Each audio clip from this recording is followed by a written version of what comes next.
Title fights are always the biggest fights in MMA, but what happens if they don't do what they are supposed to? Crown a clear champion. When there's so much on the line in a championship fight, the last thing you want is an unclear winner. Legacies stand the test of time, a world title lasts forever, and sometimes it's come down to such a close decision that fans still talk about those historic or eternally frustrating moments where the timeline almost changed forever. I'm Bailey for MMA On Point, and these are the 10 most disputed title fights in UFC history. Number 10, Edgar vs. Benson 2.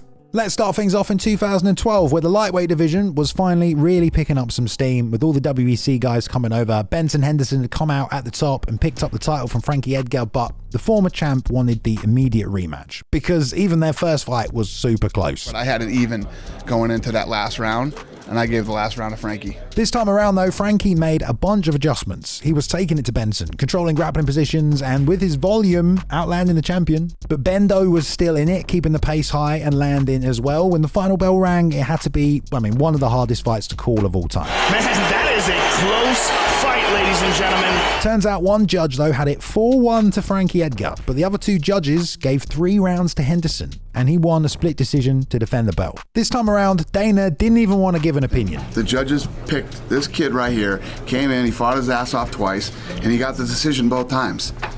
You know, it wouldn't be cool for me to give a judgment either way. Fact was, many fans disagreed with the decision, with only 10% of them voting on MMA decisions that Henderson actually won, and every media member scoring it for either Edgar or as a draw. It represented a real changing of the guard as well, after Frankie had done the same to BJ and gotten so many fans, so I think a lot of people had a hard time letting this one go, even now. Number 9, Volk versus Islam and Volk versus Holloway 2.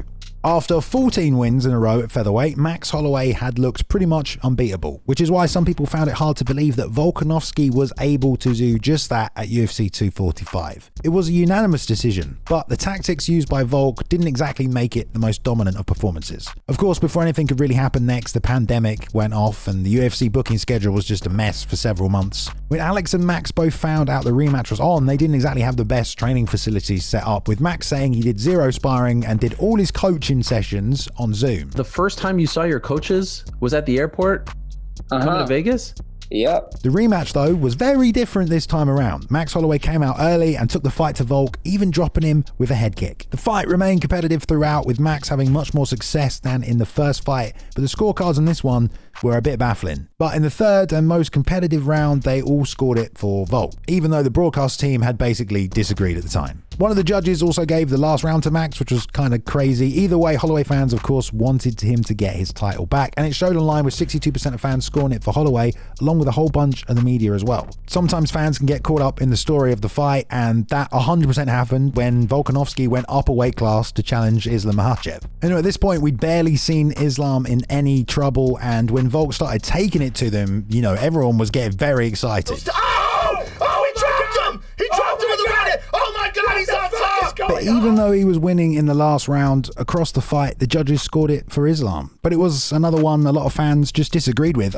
Even those responsible for the rankings didn't move Islam past Volk in the pound-for-pound list.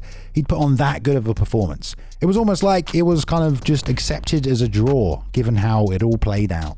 Number 8, Lyoto Machida versus Shogun Rua. The hype of the Dragon Machida being this karate guy that was knocking everyone out was pretty immense. But then, of course, the UFC bought Pride and all those guys were coming over, including Shogun Rua, who had looked like, the future of that division after he won the Pride Grand Prix. When he challenged Lyoto for the title, it was like a fighter finally getting that moment to fulfill their destiny. Machida had seemed like this unsolvable puzzle, and it seemed like he had a lot of weapons that might help him deal with it. Throughout the fight, Shogun was pushing forward and was attacking Machida's legs, something no one else had really done before. He was doubling the strikes, Lyoto was landing early and also with really high accuracy. We'd never seen the Dragon in trouble before, and as the fight wore on, Rua took over the numbers. Crazily, none of the media from Sherdog, MMA Junkie, anyone scored it for Machida. This was his undefeated record on the line as well as the championship, and they all thought he'd finally been beaten. Even the fans on MMA Decision had it 65% to Rua, but of course, the judges gave it to Machida. And 2 of the judges had given Machida Machida the first 3 rounds, which is even more crazy. I talked to both of them. They both agreed to a rematch. I had Shogun winning the fight, but one of the things I always tell these guys is you can't leave it in the hands of the judges. The rematch was over really quickly though. Shogun KO'd the Dragon in the first round, which then only made people argue even more that he should have been given the win in the first place. Number 7, Holm versus Jermaine de Randamie. Okay, well, this is a fight I feel like most MMA fans want to, if not have already, kind of erased from their memories. I mean, at its core, you have 2 women fighting up a weight class they don't belong in for a belt that was made for a champion from another organization who should probably just have been in there fighting for it first, or what's even the point anyway? Unfortunately, they couldn't make that happen, so the UFC Women's Featherweight title was first up for grabs between former bantamweight champ Holm and longtime contender Jermaine. Now, for 2 girls with extensive kickboxing and Muay Thai experience outside the cage, you'd think this would be an exciting slugfest, but it became a very technical fight, with most of the significant strikes coming illegally at the ends of rounds 2 and 3 from GDR. No points were taken for either offense, even though they rocked Holly, and pretty much everyone, including Dana White, said the referee made a mistake by not taking action. I wouldn't expect him to take a punch after the first one, even though it was intentional. And then the second time, you think that at that point they would do something, but... And of course, when it came down to the decision, the judges gave it to Jermaine by just a fraction. I mean, you had heroes like Jed Meshew handing out 45-48 scorecards, taking 2 points away from GDR at the end of both of those rounds. This one is disputed not just because of the controversial scorecards as well, but because a lot of fans think that she should have just been DQ'd, and they certainly continue to dispute that she deserved to hold that belt for as long as she did anyway. Because of course she'd then go on to refuse to defend it as well. Number 6, the Adesanya, Whittaker, Romero trilogy. After the fall of Anderson Silva, the middleweight division went through some changes, and pretty soon we were in a new era, and between these 3 fighters they had some super close championship bouts. Romero and Whittaker had already battled a close decision, but the result of their rematch split the community. Romero was able to drop the champ Rob twice, but wasn't given any 10-8 rounds, and when it went to a decision, the judges favoured the more consistent work and gave it to Rob, but many media members scored it a draw or gave it to Romero, and so did fans who felt like the title should have changed hands, which couldn't happen anyway because Romero also missed weight. But then when Yoel challenged against Izzy, he didn't pull the trigger at all, resulting in a stalemate fight where he landed less than 10 significant strikes nearly every round. But a lot of people thought Israel didn't do much either. In fact, only 30% of fans had him winning that fight on MMA decisions. A lot of them believing Yoel Romero should have been called a UFC champion at some point in his career. And of course, when Robert then rematched Israel, it was incredibly close. Rob executed 4 takedowns and controlled the champion. If you ask him, he was perfectly happy with his performance, executed the game plan, and thought he'd done enough, but not according to the judges. Actually, the media members kind of agreed and gave it to Izzy, but fans didn't. Everyone disagreed on this one, basically. Number 5, John Jones. The marketing for John Jones versus Alex Gustafsson mainly revolved around the fact that there was finally someone at 205 who was the same height as John. Okay, yeah, it didn't really sell us on the fight either, which made it all the more crazy when Alex took it to John and gave him his hardest fight ever. He took him down, landed a ton of right hands, but ultimately most people agreed Jones won in the championship rounds. It was disputed a little, but nowhere near as much as the last 2 defenses of Jones's title. We thought that Gustafsson was a test for John.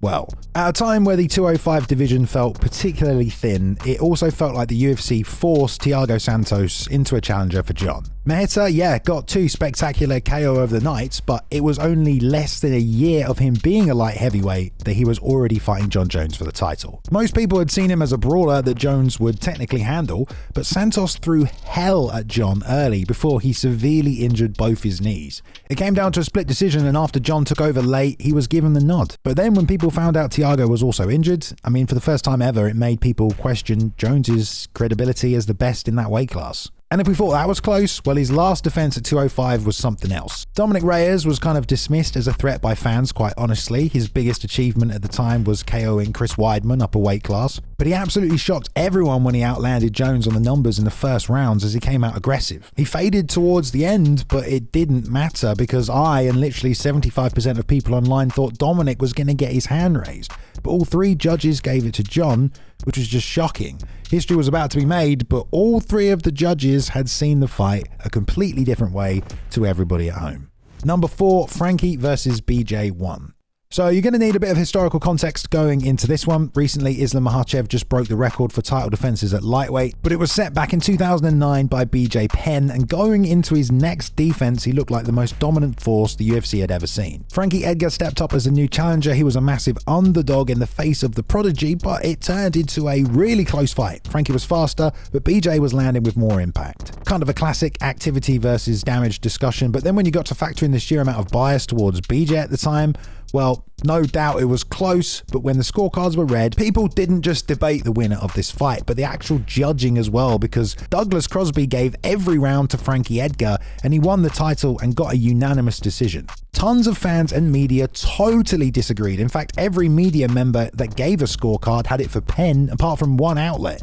At the time, you had articles like this saying, "I'm already locking in my vote for worst decision of the year." It was a flat-out robbery. Even if you check places like Reddit, fans are still siding with BJ years later. There were some other factors going on, like how controversial the main event with Anderson Silva and Maia ended up being, which made people just feel even shittier about the whole event in general. Either way, this kind of started the downfall of BJ Penn, as every loss from there would get worse and worse. Number 3, Lawler versus Condit.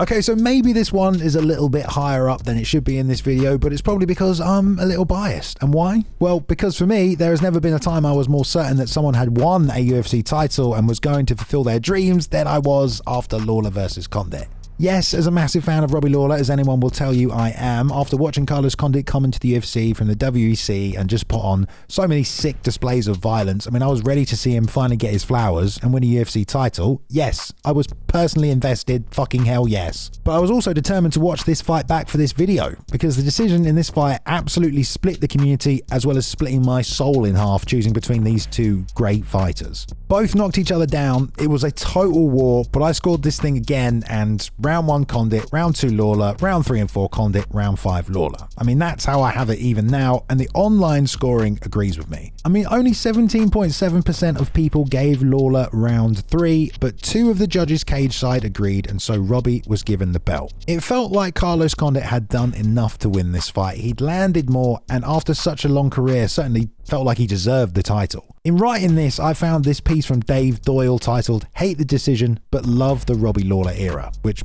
perfectly describes how I felt, at least. But after such a war, I mean, watching that fight live, Jesus, if I was a judge cage side, I don't know if I would have been able to call it properly either. But forever now, Carlos Condit is another fighter who never won a UFC title, and I'm still kind of salty about it. Number 2, Bas Rutten versus Kevin Randleman.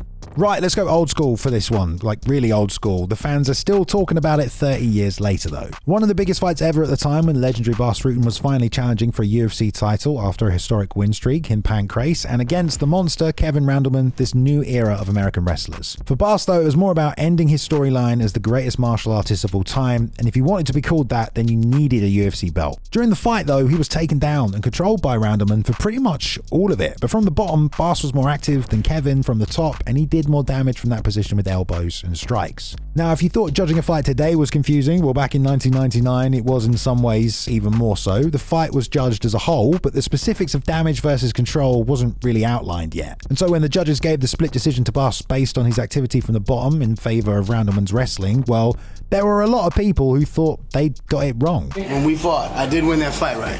It was very close, I give you that. And people have continued to go back and forth on this one for years. Some people thought the judges favoured Bas and the UFC so they could put a belt on him. Others thought Kevin just didn't do any damage. Either way, judged today, Bas would probably still get the win, unless we want to just go back to lay and pray winning fights. Kevin is an animal, man.